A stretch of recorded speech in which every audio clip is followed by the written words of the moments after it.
So thank you very much for the invitation, and hopefully I'll be understandable. As said, so if you're not listening to the English, the button at the bottom of the screen you can look at. So as said, my name is Matt. Hold on, let's get this going.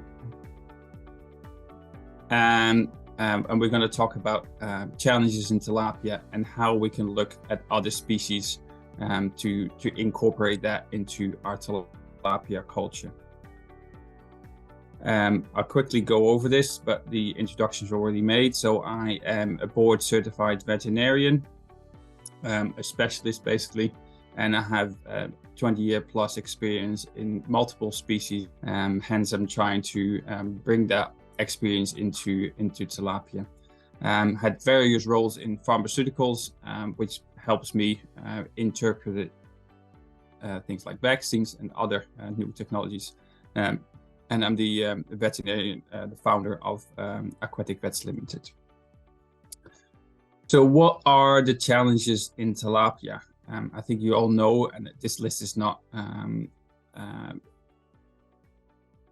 complete, but all these things are quite challenging. And there is also other challenges. So availability of products, so availability of vaccines, antibiotics, and things like non-steroidals and anti-inflammatories, your aspirin, those are not available in tilapia. And then there's, of course, the cost of production versus the value of the product, which is a challenge, because if you have a product that's very valuable and costs not so much to produce, you have a lot of money left to invest in problems. That's not the case in tilapia in most cases. If we look at other species, for instance, trout, you have other diseases, but you nonetheless still have diseases. So red mark syndrome is of unknown cause, so we don't actually know what's causing it. Rainbow trout fry syndrome hasn't got a good solution, so there's no vaccines available. So we're still relying on antibiotics to get those diseases out of the hatcheries. Luckily, it's only in small fish, but still, it's a problem that we can't really work around, and it's been around for years. Again, vaccines, there's more vaccines available in trout, but if we look at antibiotics, there's only 2 antibiotics registered in the UK, for instance, for the use in fish. Other countries have a lot more availability, but we are limited to fluorophenical and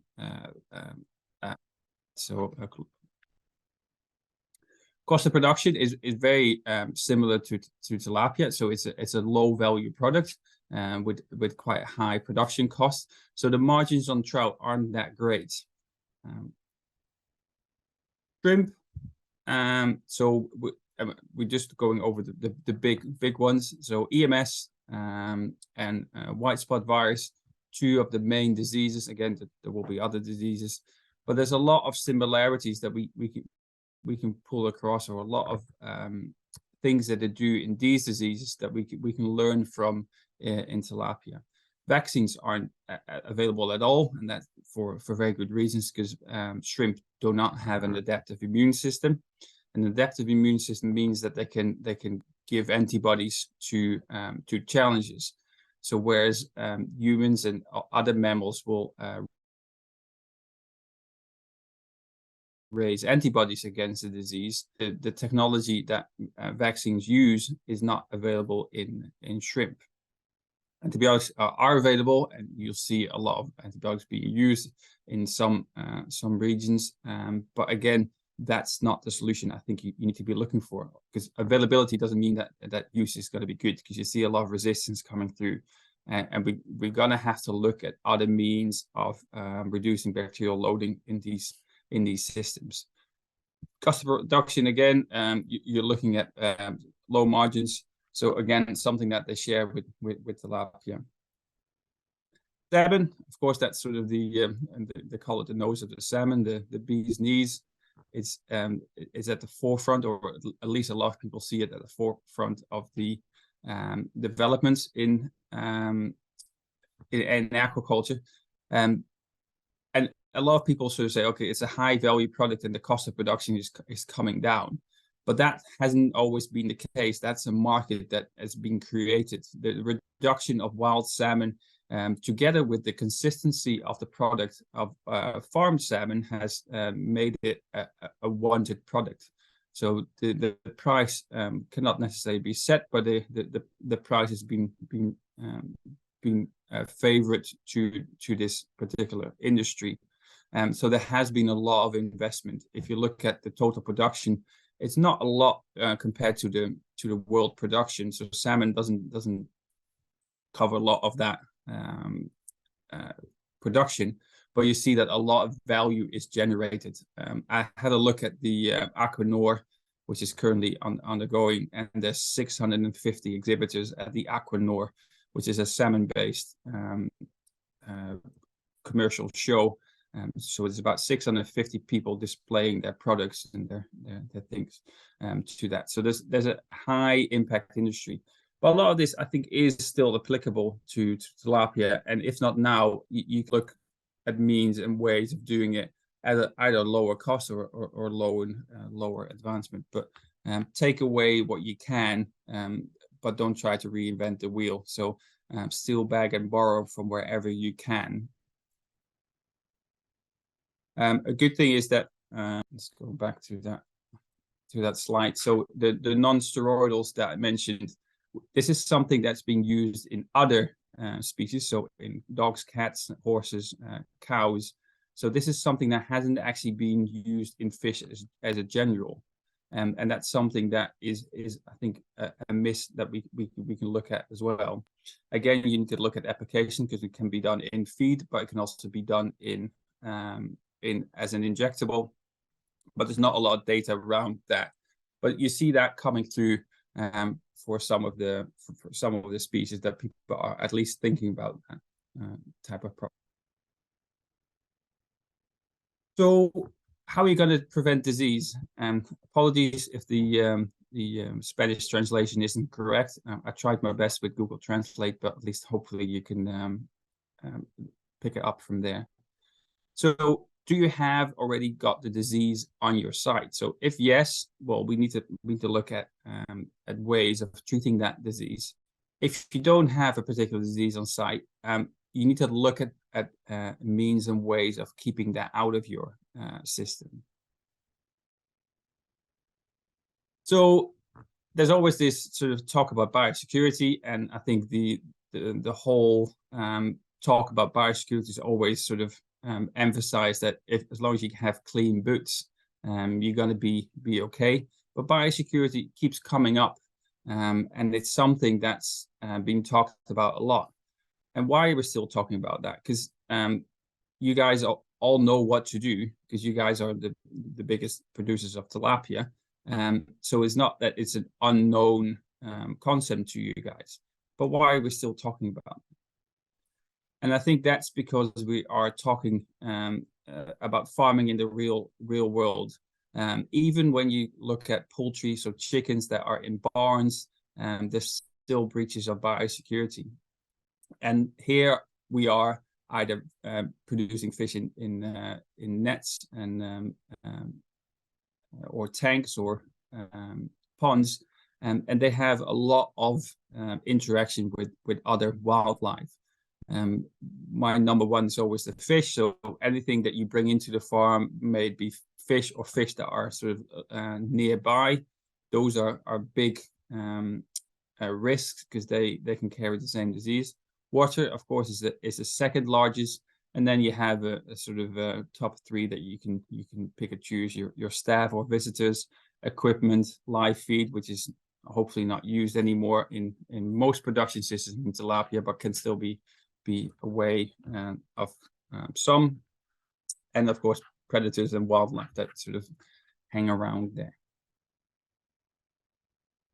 So what similarities and what differences do we have between things like salmon and tilapia?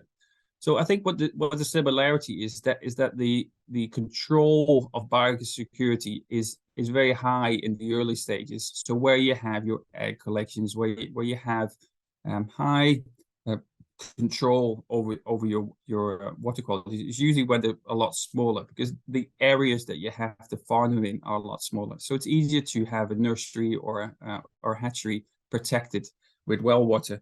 But as soon as you go to the grow out productions, that's when you're losing control. And what's happening in salmon, and that's an investment they are doing, is that's where they're controlling their environment much longer, and you see a more increased trend to keeping them in a controlled environment much longer. So you'll see RAS systems, and you'll see the production of salmon move towards land more than before. Más a la producción en tierra, que antes lo hacía. Los esquines o los salmones que no han pasado al mar también se están controlando más. Y creemos que tenemos que pensar en la industria de la tilapia, cuáles son las inversiones que tenemos que hacer para tener un ambiente más controlado en los criaderos, para tener pozos controlados, o mirar cómo se puede controlar mejor la calidad del agua,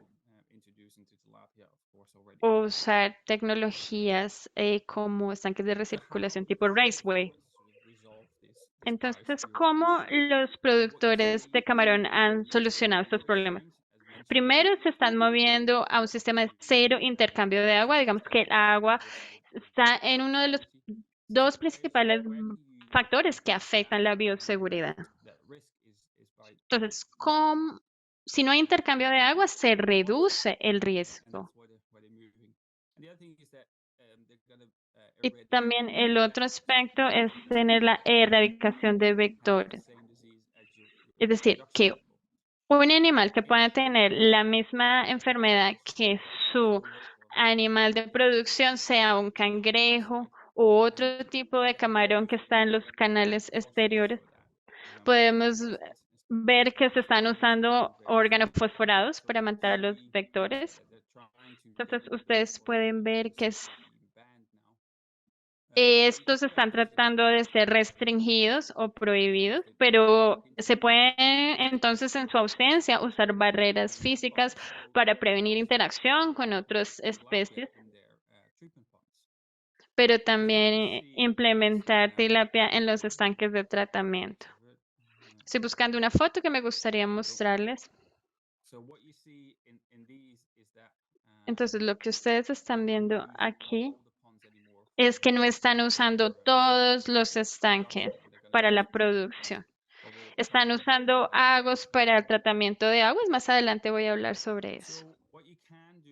Entonces, lo que sí se puede hacer es mirar a estar libre de patógenos específicos o mirar, compararlo sobre resistencia a patógenos específicos.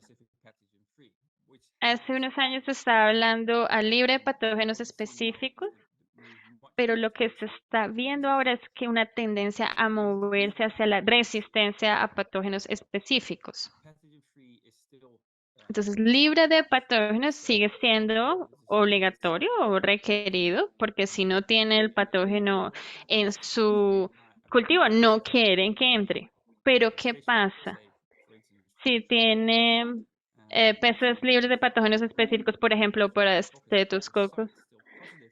Entonces, tal vez los alevines no tienen estreptococos, pero sí hay una presencia de estreptococo en su granja, entonces sí hay un riesgo. Entonces, tienen que desarrollar estrategias para prevenir que la enfermedad entre en su granja. Entonces, sabemos que si ya hay positivo para esa enfermedad, esa enfermedad estar presente en el ambiente o en las jaulas o en el ambiente. Entonces, lo que quieren hacer es que para minimizar o mitigar el impacto de la enfermedad en los nuevos peces, en los alevines. y la idea es empezar a crear una línea de peces que son resistentes a un patógeno específico. Entonces, ¿es posible mantener la enfermedad completamente afuera? Sabemos que se están construyendo nuevos sistemas de recirculación y sabemos que esto no es suficiente tener esos sistemas de recirculación hasta que hay un error humano. Entonces, la evidencia en ese punto dice que eso no es suficiente. Se tiene que haber un enfoque para reducir el impacto de las enfermedades, pero también tenemos que ver a la resiliencia y la resistencia de los peces dentro de esos mismos sistemas de recirculación. Entonces, el riesgo más grande es el agua o la fuente de agua, como agua de río donde hay otros peces en el agua, se puede limpiar algo de esta agua y lo que hemos visto es en estos criadores pequeños es que se tratan con luz ultravioleta o ozono. ¿Hay alguna reducción? O sea, la meta es la reducción. Posiblemente no se lleve a cero, pero hay una reducción, una limpieza del agua. Y lo otro que se tiene que entender es que la presencia de los patógenos o que haya un patógeno presente en el sistema no significa necesariamente que los los peces se van a enfermar. Tiene que ver con el manejo o la reducción de los niveles, de aumentar la seguridad, también tener sistemas de pozo donde aislamos la especie que estamos produciendo. Por ejemplo, en los Estados Unidos tienen acuíferos, entonces tienen productores de trucha que producen miles de toneladas en aguas de pozo, pero no todos son lo suficientemente afortunados de tener agua de pozo que se está rebosando o que tienen esa disponibilidad de agua. Pero si ustedes no tienen una alta disponibilidad de agua, pueden ver sistemas de recirculación, pero por supuesto tienen que evaluar cuáles son los costos. Pero pues estos costos de los sistemas de recirculación pueden ser compensados en no tener altas mortalidades de peces. Entonces sabemos que si tenemos esos sistemas con alevinos tenemos 10 a 20% de conservación de los peces más grandes, de los padres. Entonces, sabemos que los costos se terminan compensando entre lo que se invierte en los sistemas y lo que se ahorra en mortalidad. Entonces, volviendo a los camarones, vemos el vibrio para hemolíticos. Algunas de estas infecciones de necrosis hepatopancreática aguda están presentes en el agua. ¿Y qué podemos hacer con esto? Porque como ustedes saben, el camarón se pueden cultivar diferente a la tilapia. En la tilapia que tenemos pozos que no se pueden controlar de otra manera. Podemos usar ver como potasio monopersulfato y si lo usamos en concentraciones bajas de medio ppm a 2 ppm, eso fluctúa en los pozos y reduce el número de estos patógenos en los pozos, dándole una mejor condicionalidad a los camarones. Pero ustedes también, aparte de atacar las bacterias perjudiciales, por así decirlo, pueden apoyar las bacterias beneficiosas con probióticos. Entonces, pueden adicionar bacterias positivas. Entonces, no tienen cuando hay bacterias positivas, se controlan los sobrecrecimientos de bacterias. Entonces, pueden ver así, en este sistema de pozos, donde no todos los estanques se están usando para la producción. Hay mucha el agua se está tratando y lo que se puede hacer con eso es que se puede tener menor densidad de población en los estanques de producción y con esto se compensan el control de el uso de los cuerpos de aguas en la producción. Se puede tener más control porque es un área más pequeña del área para la producción. Mientras que si se usan todos los estanques, entonces no va a haber tener un control, mientras que si se tiene una reducción del agua usada es más fácil de mantener. So trout, which is, I think, if you look at trout, is tilapia is a few years behind trout in some respects. Not for everybody on the call, so no offense, but it's moving towards that. And again, trout are a few steps behind salmon, and that's also to do with the margin that you have on the product. So salmon guys will ese also. producto y porque, por ejemplo, con el salmón allí se tiene que hacer una inversión mayor en comparación.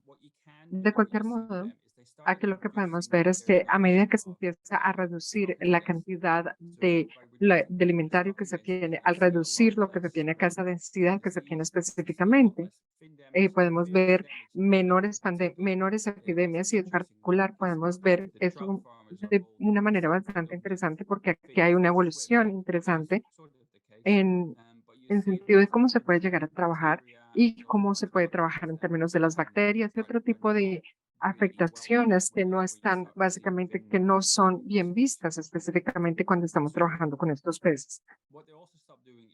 Entonces, aquí lo que también empezaron a hacer fue que empezaron a reemplazar mucho de este inventario que tenía acá, porque básicamente eso tenía que ver con el metabolismo, se redujo en un 30% específicamente en la producción y eso lo llevó a un cronograma específico de producción y esto hizo que la densidad fuese mucho más significativa y asimismo se pudiese cambiar ese comportamiento. Entonces esto ha venido cambiando año tras año porque esto no es un cambio que se dé de la noche a la mañana.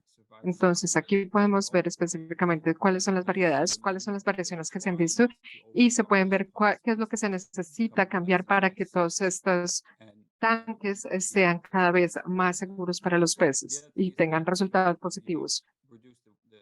Lo otro que tenemos en cuenta acá es para reducir la densidad que se tiene, es el tratamiento que se da a los mismos. Ahora, para todo lo que tiene que ver con salmones, se empezó a mover en mucho más en unos sistemas específicos con los criaderos, donde se trabajaban con estanques que eran viejos, pero se empezaron a trabajar con nuevos sistemas de recirculación, donde estaban trabajando con aguas más profundas y sabemos que esto acarreó costos altos.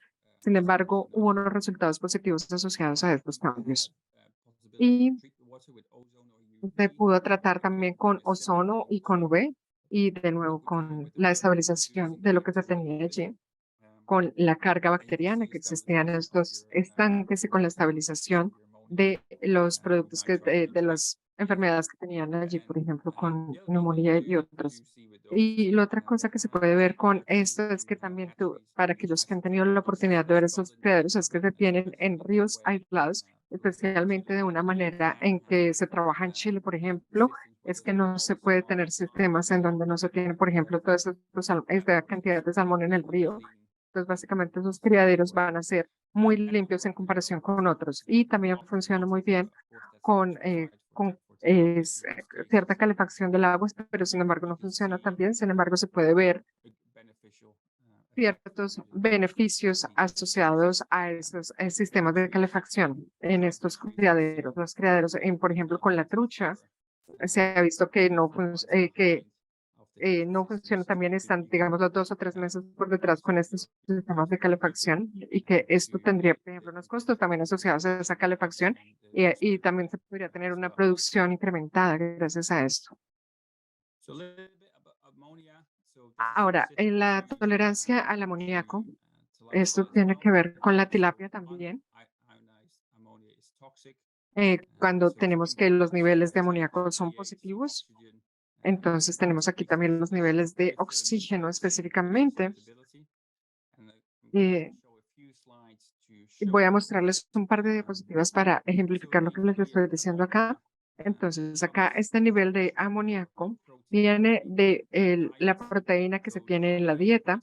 Entonces, entre más alta sea la proteína, más alto será el nivel de amoníaco. Y en términos generales, esto tendría una cantidad específica de amoníaco, dependiendo de dónde se venga. Sin embargo, nos tenemos que asegurar que este nivel de amoníaco se esté tolerando de manera positiva. Y aquí también tenemos cuál va a ser el costo asociado a ese amoníaco que se tendría dentro del sistema. Entonces, ahora, ¿qué es lo aceptable? Y hay muchísima información que sugiere que la tilapia puede ser resistente a ciertos niveles o a ciertas cantidades de amoníaco, que sería más o menos de 0.6 a 2 miligramos de amoníaco. Es que sería menos de 0.1 miligramos por litro, que eso sería básicamente 6 veces más bajo que lo que otras publicaciones sugieren al respecto. Ya hemos hablado un poco de la tolerancia respecto a las diferentes especies. Entonces acá tenemos, por ejemplo, la tilapia azul y la otra que tenemos acá no es la tilapia, sino es un híbrido que tenemos acá. Entonces lo que podemos ver en estas especies es que vemos diferentes niveles de concentración. Entonces, ¿qué tanto de esto necesitamos para poder matar el 50% de nuestro inventario? En cuanto sería, por ejemplo, por 24 horas, por 48 horas. Entonces, lo que podemos ver acá es que los híbridos toleran mucho más concentración en comparación con la tilapia azul, pero todos ellos requieren concentraciones muy bajas para no morir, básicamente. Y lo que no queremos es invertir mucho dinero en estos peces, en estos estanques en su alimentación para poder llegar a alimentarlos en los 20 gramos dentro del sistema. Y no queremos que mueran por estas concentraciones de amoníaco. No queremos caer en ese tipo de inversiones, obviamente. Ahora, lo otro que han hecho es el desempeño de crecimiento. Han evaluado el desempeño de crecimiento a través de diferentes experimentos. Y tenemos allí estudios hasta con 90 grados, hasta con 19 gramos, y con diferentes concentraciones, con NH3 de amoníaco y con nitrógeno también. Entonces, lo que podemos ver acá en la parte superior es que podemos ver que por ejemplo, a través de las diferentes concentraciones, podemos ver que en la parte derecha podemos ver cuál es el control que se está haciendo específicamente y con los diferentes niveles de amoníaco. Pero entonces lo que también podemos ver acá es que recuerden que entre más alto, y como algunas personas sugerían que es el 0.6 miligramos por litro es aceptable para la tilapia, lo que podemos ver acá es que un cuarto de esto es que se ve una reducción significativa en el crecimiento. Entonces, acá solamente llegan hasta los 26 gramos y eso viene como digamos así, como una parte opuesta, como una contraprestación de esa existencia, de esa cantidad de concentración. Entonces, se puede tomar ese experimento, como pueden ver, donde se va ese crecimiento, donde se ve ejemplificado ese crecimiento en cuanto a la cosecha respecto a lo que se está utilizando en términos del uso del amoníaco. Y lo mismo sucede con la tolerancia respecto al consumo de alimento. Entonces, acá esto está alineado también con la línea de crecimiento. Lo que podemos ver acá es que el mejor alimento es, vemos acá como los que tienen acá, los que están comiendo más. Entonces, como podemos ver acá, la conversión es mucho mejor también. Entonces, tan pronto como ingresemos amoníaco dentro de su dieta, podemos ver cómo se está convirtiendo dentro de esta tasa de alimentación. Entonces, a manera de conclusión, podemos ver cómo pueden crecer con bajos niveles de concentración de amoníaco. Y esto es algo de lo que hemos visto acá, uno de los remedios para ese desempeño de crecimiento dentro de los parámetros, como por ejemplo temperatura, oxígeno, estabilidad del agua, y estos aspectos que se tienen que agregar a la ecuación. Y muchas de las de las investigaciones que se han hecho hasta el momento, muchas veces se evalúan un único parámetro y probablemente se puede aceptar eso, pero sin embargo, si tuviéramos en cuenta todos los parámetros, podríamos ver cómo se conjugan entre sí. Entonces, podemos esperar ciertas enfermedades, pero is that an absence of disease or symptoms, or is that normal natural behavior? Optimum growth, as we talked about before, food conversion rates, they're all good indicators of what is health. But it's also what's disease. So if is presence of a pathogen, is that disease? I don't think that is the case. So because we can pick up pathogens quite regularly without causing disease. As long as your fish are healthy otherwise, pathogens don't necessarily have an impact on your system. Lack of immune response, that's an issue, because if you have these pathogens present and you have no immune system, that's where they become a problem. So a lack of an immune system could be because the ammonia is too high, and that's where we should look at and focus on. And this is what you see happening in other species, especially in salmon. You see a lot of these questions are being asked, and they're really focusing on those particular problems. So a little bit about sort of your vaccine. So the cost of vaccine is often offset against the cost of fry. So we often, as veterinarians here, vaccines are too expensive. They don't work. I just produce a few more fry because I know the cost of that. I can easily do that. It's all good. So with vaccination, you have a few things about upfront costs. So you have to buy the vaccine, you have to put it into the fish, and the return of investment is sometimes hard to distinguish.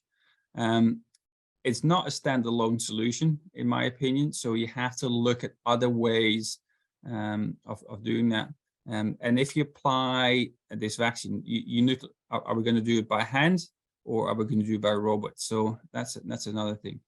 But if we look at the other side, what's the true cost of producing more fry? Because we've already talked about overstocking these ponds, which is a potential issue. What's the consistency of your production? So if we have a lot of disease in our system, for instance, streptococcus, it's not going to always cause the same amount of disease. So your production is not consistent, and especially with the bigger production systems, you might have investors, you might have other people that are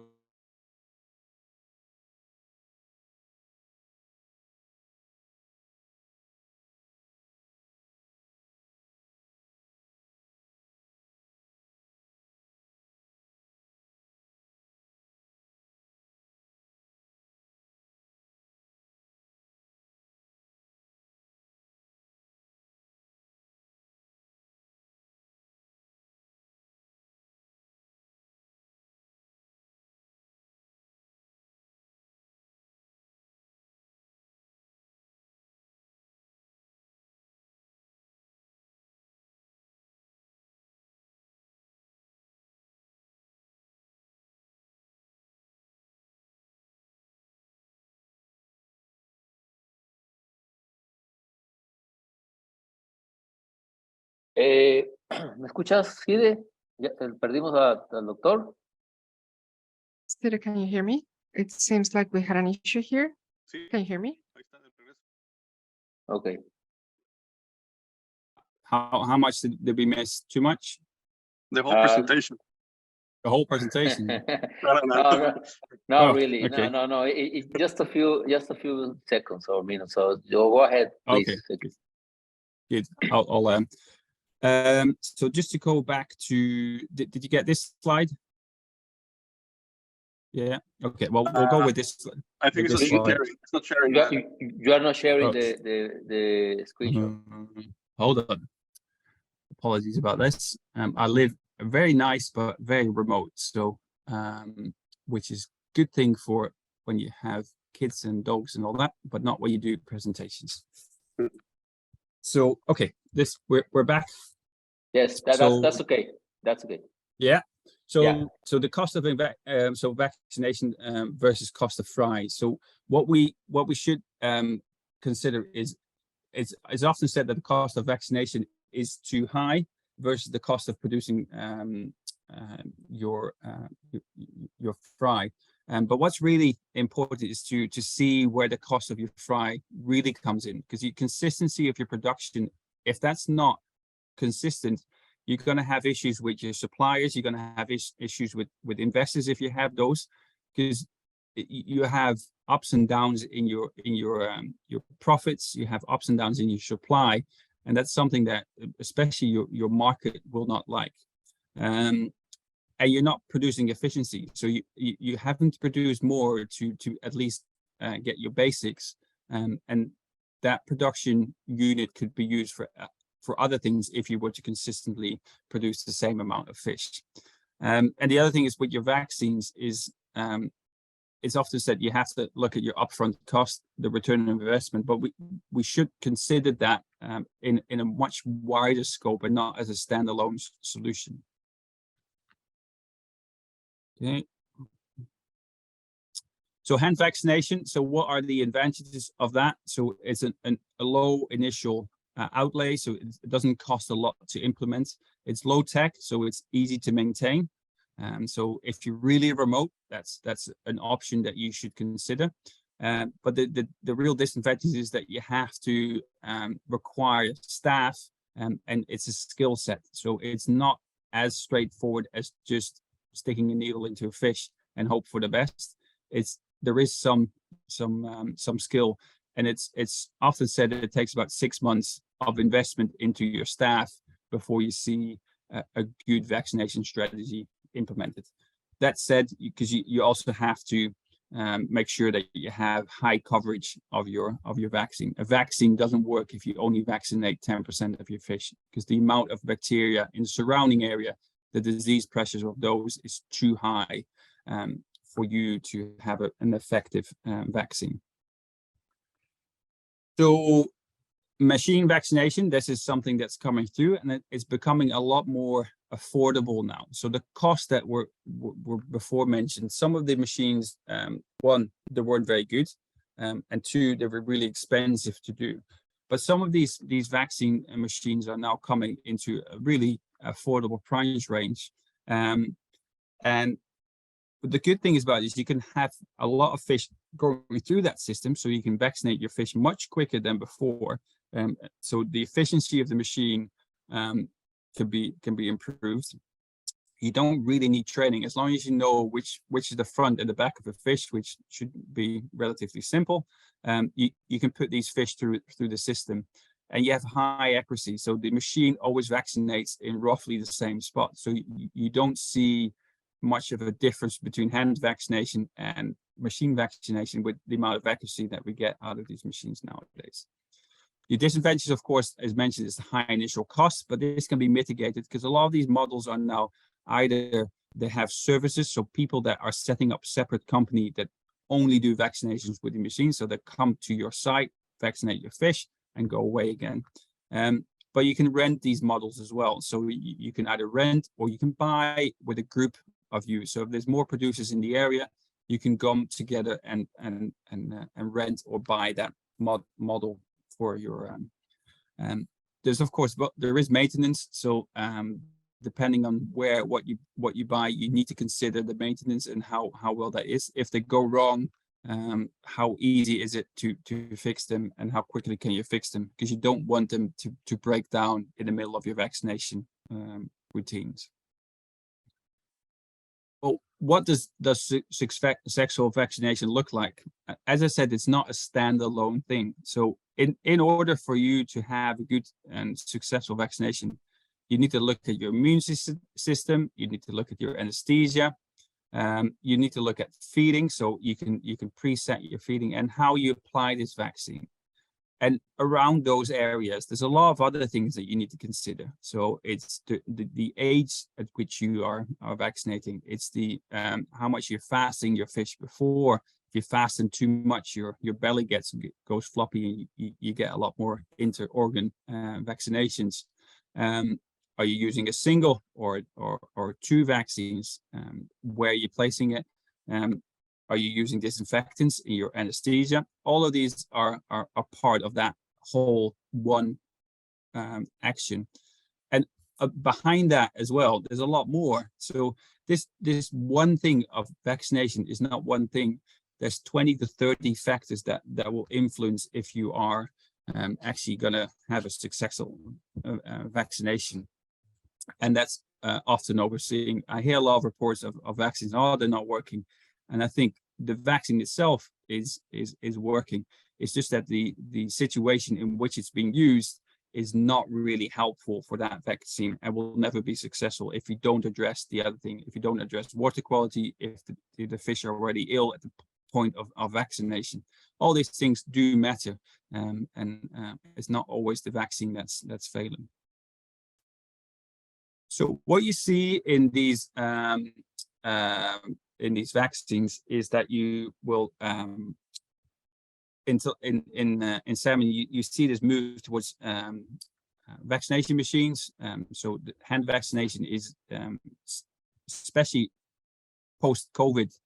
Pre-COVID, we saw a lot of hand vaccination, but what we've seen after the COVID, everybody basically jumped onto the vaccination machines because people they didn't want people on site. The other thing that we see is multivalent vaccines. So in the next slide, we'll show you some of the vaccines available, but this is one of them, which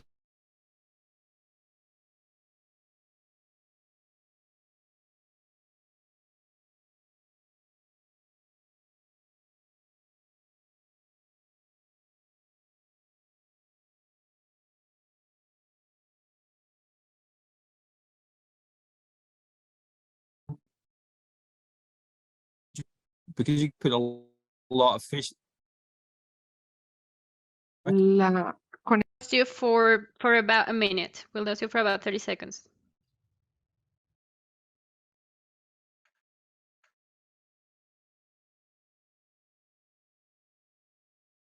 ¿Los que me ven? Nah. Ahí está.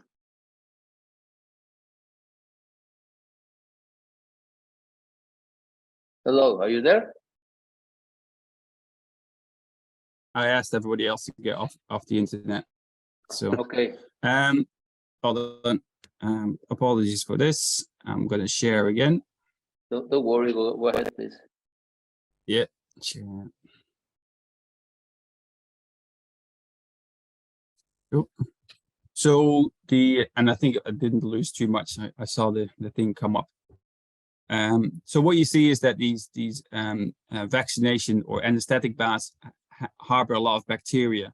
So what we see a lot of people are using disinfectants, Pisces, Bronopol, or some of the other disinfectants to just reduce that bacterial loading. And you can easily check that yourself by taking some of the water out of those tanks, spreading or diluting them and then spreading them onto plates until you get a countable number. And you can do that with or without the disinfectants to get your counts and see what the influence will be. So this is just a picture of what's available because we talked about availability of products. So for tilapia is the right column.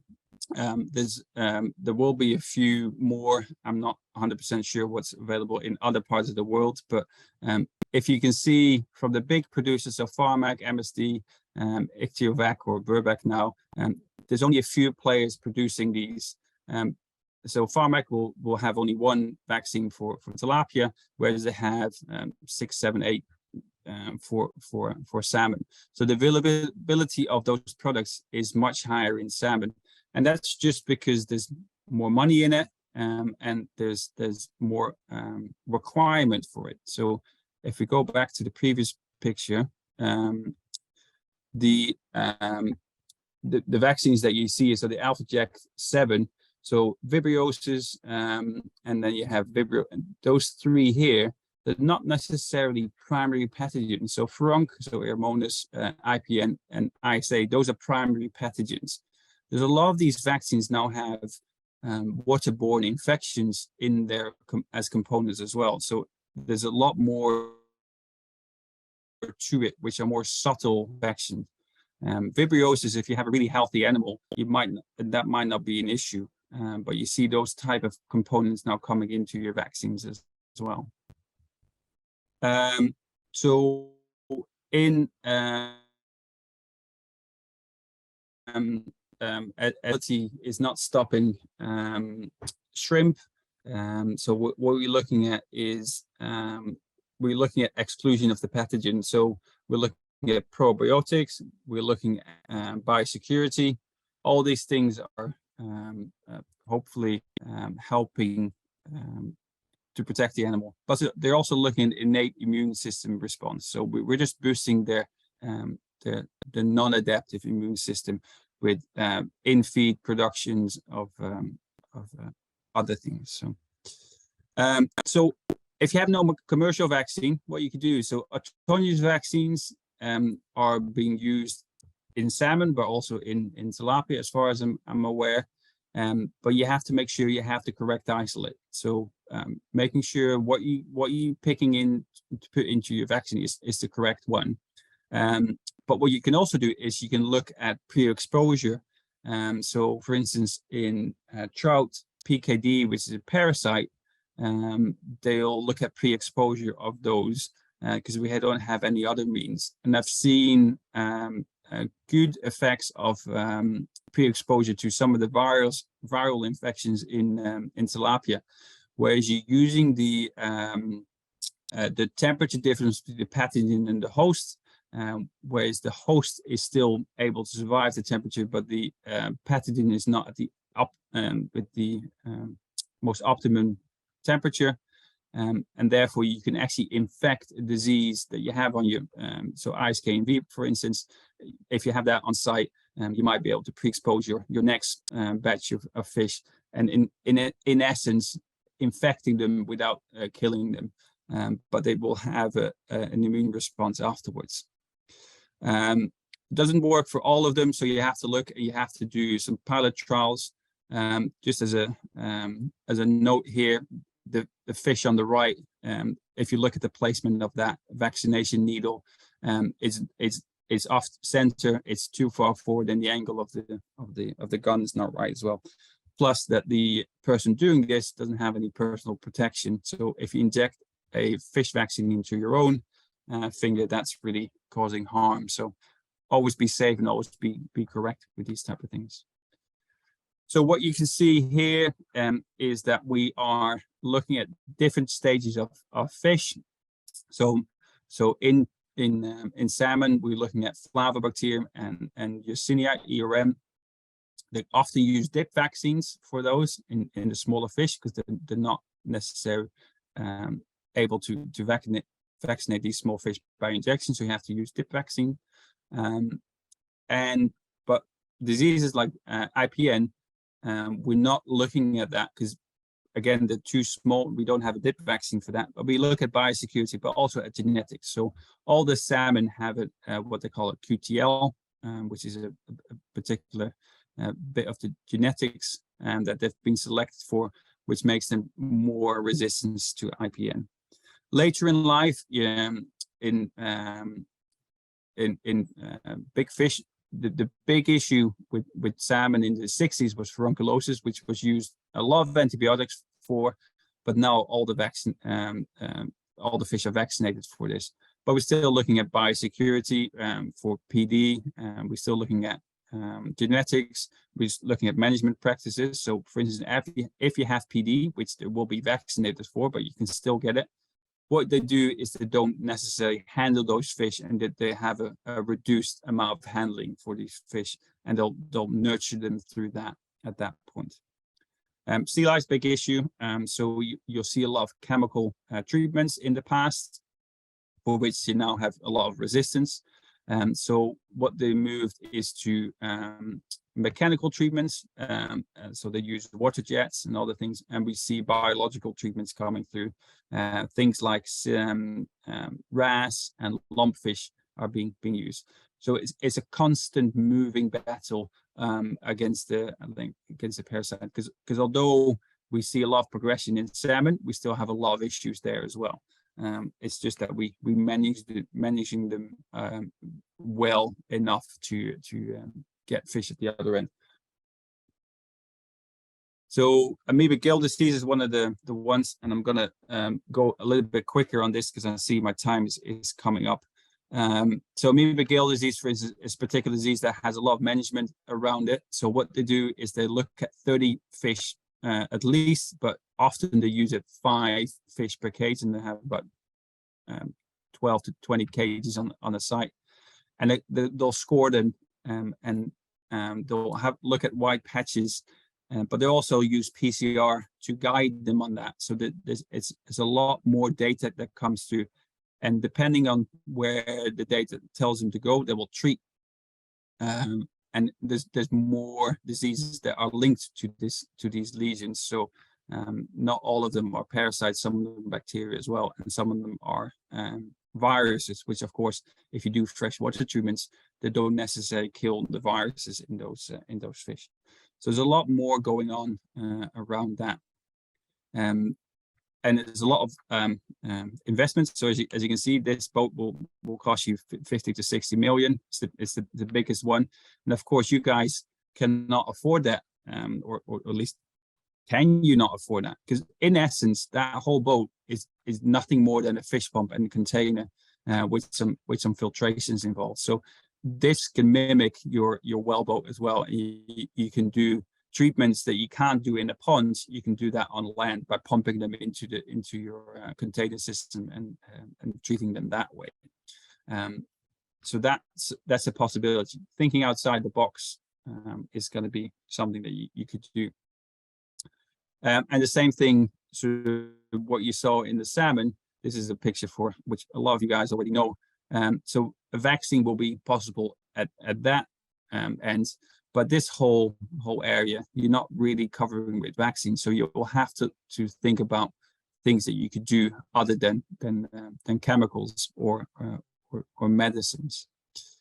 So what other things can you do? Again, placement of that is not the greatest.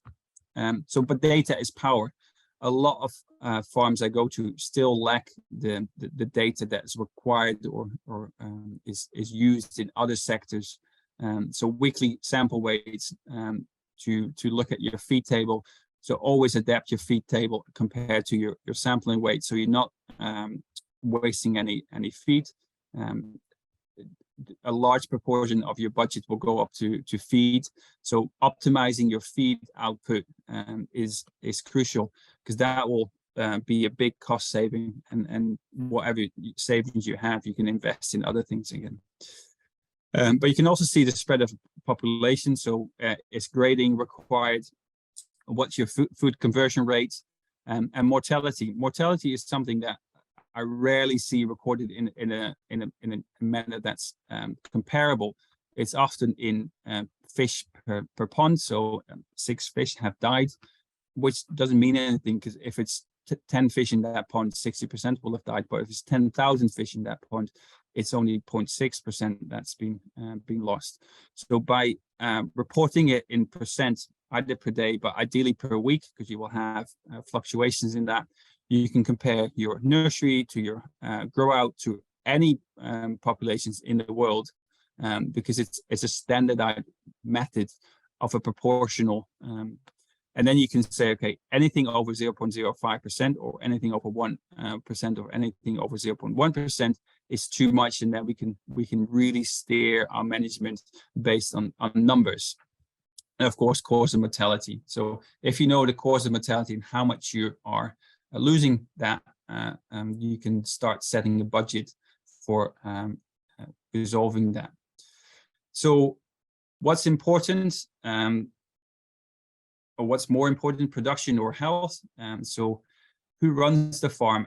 And often production is running that farm, not your health person, not your veterinarian. And of course, I come from a biased point of view because I am a veterinarian. But what will happen if your production person makes a decision? Will that be good for health? I've seen people argue over a few pence per fish and sending fish back and forth. So no, I think what's happening is that there will be a better judgment if you have good health, which will result in good production afterwards. So that's a question I'll leave there. But you can look at parameters such as FCR, stocking densities, all these things you can look at for that. So management of health will be a management of your production. So it shouldn't be seen as a cost, it should be seen as a management tool for production. So looking at the risk and cost profile, I'm almost finished, Salvador. So what to do, so knowing the cost of disease, so if this is an outbreak of tilapia lake virus, it's 57% mortality, cost about $26,000. At that point, you know how much you can spend on your prevention, a vaccine or buying other fry-in, but it's all to do with a balancing act. So you have disease on one end, you have health on the other end, and it's just trying to make sure that the balance is towards health and not towards disease. But there's no golden bullet for this. So you need to look, and a lot of small things make a big thing. So especially when you have high genetic material or high performing animals, they're like sports cars. So don't drive them in the mud. You need to get the environment right for them to perform to the best of their knowledge. So if you look after your fish, they will look after you. So a small summary, I think we'll skip that one. Thank you very much. And if there's any questions, please do.